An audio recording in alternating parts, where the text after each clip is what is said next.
প্ৰথমতে 1 লাখ টকা পাব, তাৰ পিছত 50,000 টকা পাব, তাৰ পিছত 50,000 টকা পাব।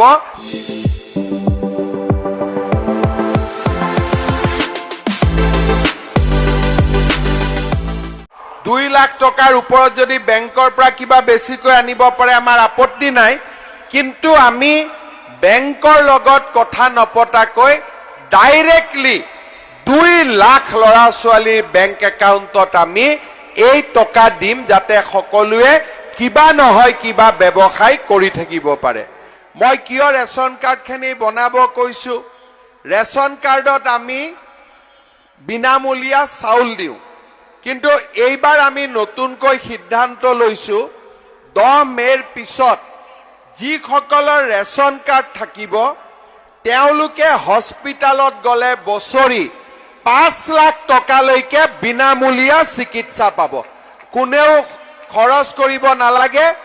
বছৰত 5 লাখ টকালৈকে 10 মে তাৰিখৰ পৰা বিনামূলীয়াকৈ চিকিৎসা পাব। তাৰমানে এতিয়া ৰেচন কাৰ্ডখন 2 in 1 হৈ গ'ল।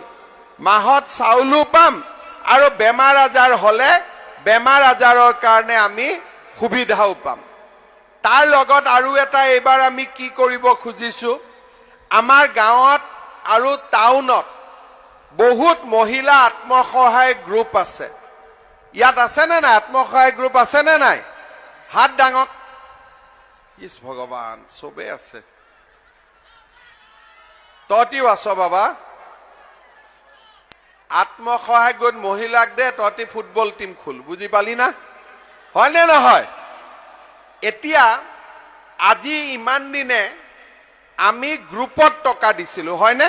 বেংকেও গ্ৰুপত টকা দিয়ে, একাউণ্টতো গ্ৰুপত টকা আহে। এইবাৰ আমি কি কৰিছো যে যিমান আত্মসহায়ক গোটৰ মেম্বাৰ আছে আমি বিচাৰিছো যে সকলোৱে ঘৰতো এটা গাইগুটীয়া ব্যৱসায় আৰম্ভ কৰক। গ্ৰুপটো থাকিব আৰু নিজাকৈ ঘৰত আপোনালোকে ব্যৱসায় আৰম্ভ কৰিব পাৰিব। এতিয়া কি ব্যৱসায় কৰিব আমি নাজানো, কিন্তু আমি আপোনালোকক শিকাম যে কি ব্যৱসায় কৰিলে আপোনালোকৰ লাভ হ'ব।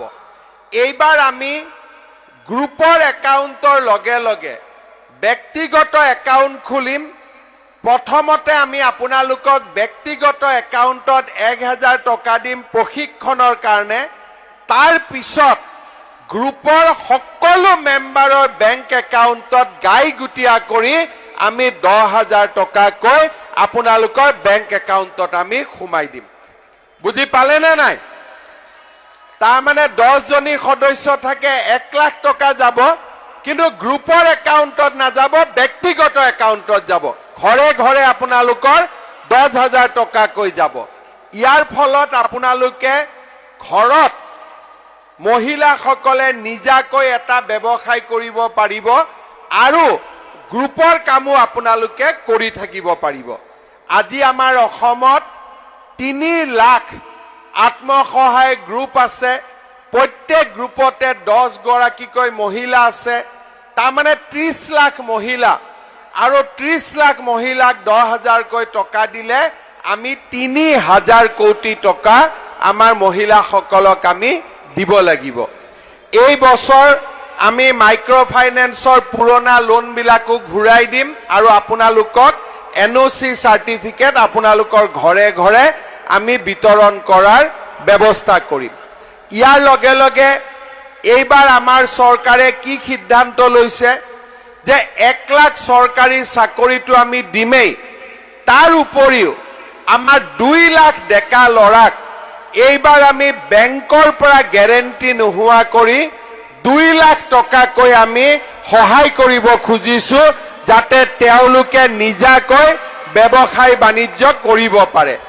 তাৰ উপৰিও আমাৰ চৰকাৰী চাকৰি আমি যি 1 লাখ চাকৰি দিম বুলি কৈছিলো, অহা মে মাহত এই চাকৰি দিয়াৰ প্ৰক্ৰিয়া আমি শেষ কৰিম আৰু তাৰ পিছত আমি 1 লাখতকৈ ওপৰত গৈ আৰু নতুন নতুন আমি চাকৰি ল'ৰা ছোৱালীৰ কাৰণে বিজ্ঞাপন দিয়াৰ আমি ব্যৱস্থা কৰিম। শ্ৰদ্ধা ৰাইজ, আমি হায়াৰ ছেকেণ্ডাৰীৰ ছোৱালীসকলক স্কুটি দিছিলো। এইবাৰৰ পৰা আমি ক্লাছ 9ত পঢ়া ল'ৰা ছোৱালী দুইটাকে আমি চাইকেল দিয়াৰ ব্যৱস্থা কৰিম।